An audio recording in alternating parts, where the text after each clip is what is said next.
नमस्कार मित्रांनो, पुन्हा एकदा स्वागत आहे आपल्या या यूट्यूब चॅनलवर। मित्रांनो, आत्ताच्या क्षणाची सर्वात मोठी आणि महत्त्वाची बातमी समोर येत आहे। लाडक्या बहिणींसाठी एक महत्त्वाची बातमी समोर येत आहे। लाडक्या बहिणींना एक मोठा धक्का या ठिकाणी सरकारकडून देण्यात आलेला आहे। मित्रांनो, या ठिकाणी पहा, 8 मार्च 2025 रोजी महिला दिनाचे औचित्य साधून फडणवीस सरकारकडून फेब्रुवारी आणि मार्च या 2 महिन्यांचे पैसे पात्र महिलांच्या खात्यात जमा करण्यात आलेले होते। मित्रांनो, महत्त्वाची बाब अशी की लाडक्या बहिणींना आता एप्रिल महिन्याचा लाभ सुद्धा लवकरच दिला जाणार आहे। मिळालेल्या माहितीनुसार अक्षय तृतीयेच्या मुहूर्तावर मुख्यमंत्री देवेंद्र फडणवीस सरकारकडून लाडक्या बहिणींना एप्रिल महिन्याचा लाभ दिला जाईल असे म्हटले जात आहे। मंत्री अदिती तटकरे यांनी सुद्धा सांगितले आहे की एप्रिल महिना संपण्याआधीच महिलांना त्यांचा लाभ मिळेल, त्यामुळे लाडक्या बहिणींनी कोणत्याही प्रकारे चिंता करू नये। मित्रांनो, परंतु यामध्ये एक महत्त्वाची बातमी समोर आलेली आहे। जरी लाडक्या बहिणींना अक्षय तृतीयेच्या मुहूर्तावर त्यांचा 1500 रुपयांचा लाभ मिळणार असला तरीही काही महिलांना आपल्या लाडक्या बहिणींना या योजनेचा लाभ दिला जाणार नाहीये। असे का? तर यामध्ये सरकारने आणखी काही अटी यामध्ये घातलेल्या आहेत। मित्रांनो, या अटींच्या माध्यमातून या महिलांचा शोध घेतला जाणार आहे।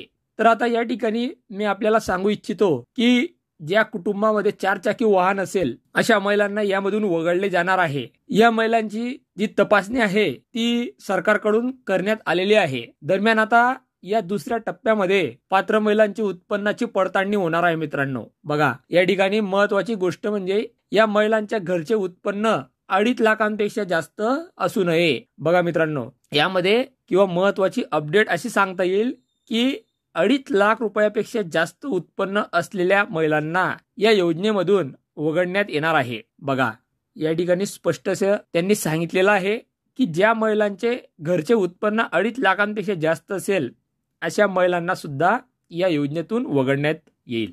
किंबहुना काही ठिकाणी पडताळणी करून देखील झालेली आहे। आता या योजनेमध्ये जवळजवळ 11.5 लाख महिलांनी अर्ज केलेले होते। मित्रांनो, आता निवडणुकीच्या गडबडीत घाईघाईमध्ये सर्वच महिलांना या योजनेचा लाभ मिळालेला आहे।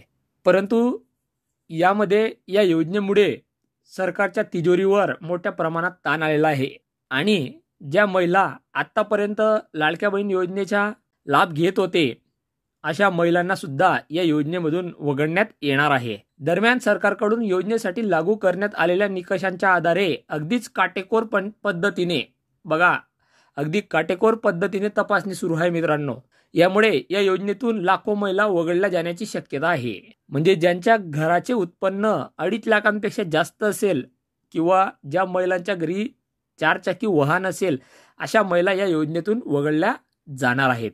आतापर्यंत राज्यभरातील लाखांहून अधिक महिलांचा लाभ यामध्ये थांबवण्यात आलेला आहे। दुसरीकडे राज्यातील शेतकरी सन्मान निधी योजनेच्या म्हणजे जे आपल्या माता भगिनी आहेत त्या PM किसान सन्मान निधीचा लाभ घेत असतील, नमो शेतकरी सन्मान निधीचा लाभ घेत असतील, या 2 योजनांचे जर लाभ घेत असतील अशा महिलांचा सुद्धा अर्ज या ठिकाणी वगळण्यात येणार आहे। तर मित्रांनो, ही होती महत्त्वाची अपडेट।